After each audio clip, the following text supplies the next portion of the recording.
একজন এসেছে গৌর প্রেমে মত্ত হয়ে, আরেকজন এসেছে ভগবান শ্রীকৃষ্ণ প্রেমে মত্ত হয়ে। অন্তর মাঝে ভগবান শ্রীকৃষ্ণ বৈরঙ্গের আধার ভাবকান্তি নিয়ে তিনি নদিয়ায় এসেছেন। নবদ্বীপ মায়াপুর সবাই আনন্দে কতহলি, সবাই আনন্দ করছে। কেমন করে সবাই উলুধ্বনি দেবেন মাগো।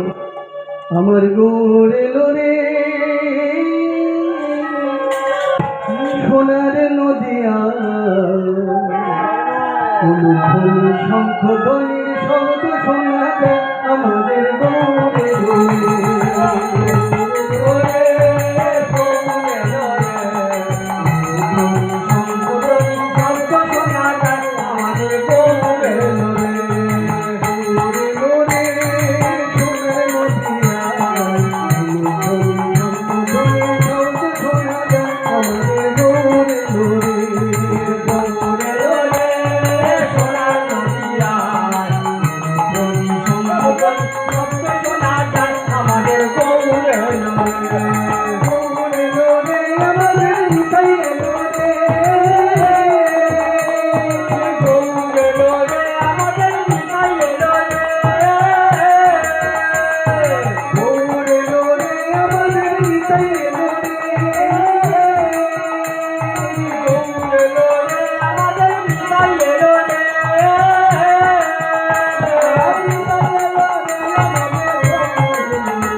Thank you.